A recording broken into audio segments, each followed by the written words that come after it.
Everybody, producing this brief micro-lecture, just go over some of the points in Chapter 8 that I think are worth noting. In Chapter 8, it's all about employee behavior and motivation, which gets covered quite extensively here.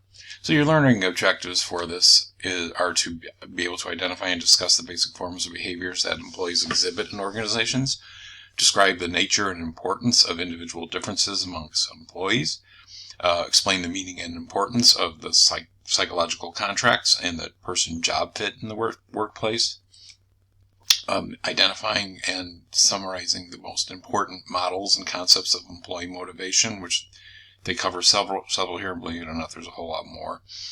Describe some of the strategies and techniques used by organizations to improve employee motivation. It's a real important topic from a management perspective. We talk about personality. It's kind of an interesting thing.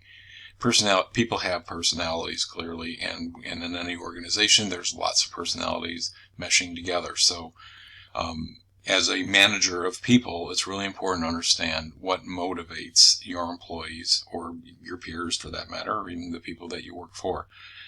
It's important to understand that. So, they talk about the big 5 personality traits. There's lots of different views of this, but I'm just going to show you some of these. And it looks at any individual and considers them on a spectrum that goes from one extreme to another. And clearly most of us fit somewhere in the middle of all this, but these are the 5 big 5 personality traits that you can more or less describe for anybody. Agreeableness, conscientiousness, that is not quite the definition that you might think it is, so pay close attention to that. Emotionality, extroversion, and openness.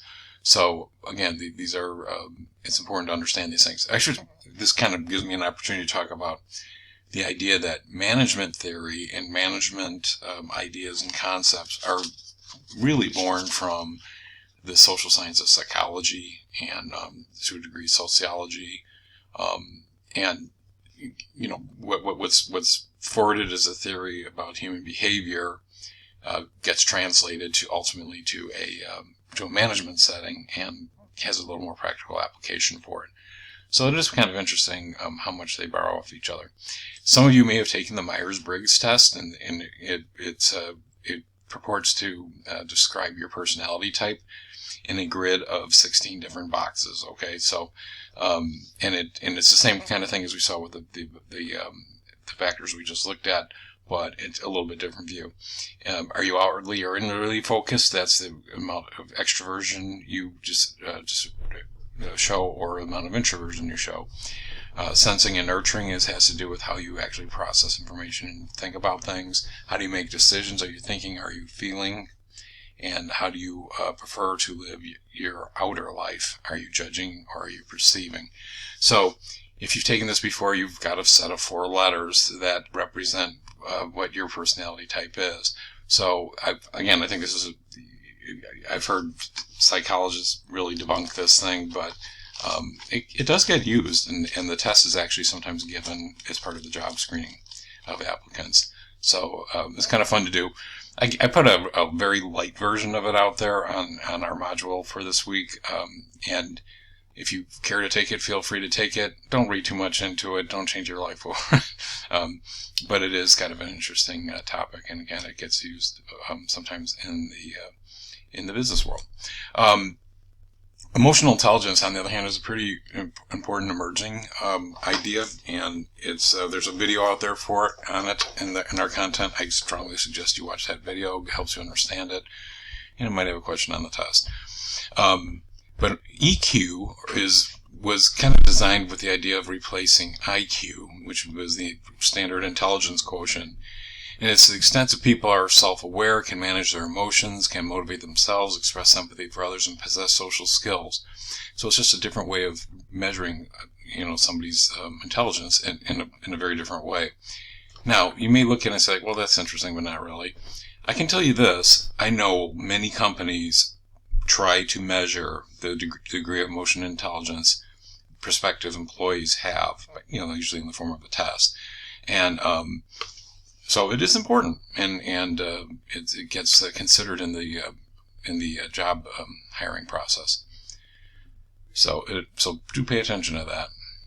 Okay, so moving forward, I'm going to jump ahead quite a bit, and then this is a slide I put together. It's just sort of a simple thing that shows motivation theory and how it's evolved over time, going back to the 1950s all the way up till now. And it's constantly being built on and changed. But the original theories of motivation were called cognitive theories, and you'll recognize some of these from the text. We'll talk about some of these things in here. McClellan's is one that is widely taught from a psychology perspective. And then we got into something called the social cognitive theories of motivation.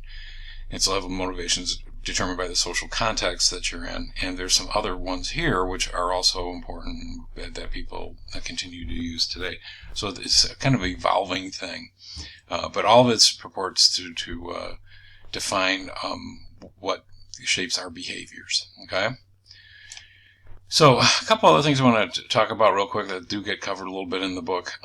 They talk about one of the ways to actually motivate people would be to have modified work schedules. This is very common today.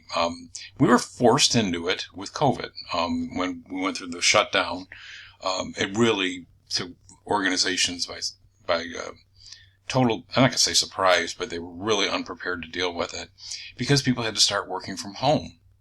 And it was primarily, the employees knew what their job was and how to do it and everything. But how do you manage those employees? That was a real challenge for a lot of organizations because they weren't used to it. Now, on the other hand, there are other organizations who've done this type of thing for a very long time, and so it's not new. It was just everybody was forced into it. What was interesting was having done that, and they saw the benefits and that they could manage through it. A lot of organizations said that they were going to continue allowing people to work from home even after the shutdown was relieved, and a lot of places just simply didn't bring all their employees back. They've had various success doing that and trying to bring the employees back. Some companies have had a real struggle with bringing employees back after they started working from home for a couple of years. But what is interesting about it is a lot of companies are going to continue allowing people to work from home. They see the benefits of it, and it's motivating to their employees. Last slide I want to show you. This is mine. I didn't know this is nobody else's, but this is what I kind of have learned over time, is who gets promoted. Who actually gets promoted into that next job within the organization. And so these are things that I've seen over the years. People who get promoted are self-starters. They're kinds of people that don't need a lot of motivation to get them moving. They don't. They do things on their own. They learn on their own. They expand what they can and can't do within the job on their own. Okay. They tend to be numbers focused. They tend to be people who take responsibility, volunteer to take responsibility. They look for people who offer solutions instead of complaints. That kind of sounds like that goes without saying, but for all the complaining you hear people do it at their jobs, you kind of think that's a little bit lost on some people. They have really good people skills. They can evaluate people. They look for people who seek out learning opportunities.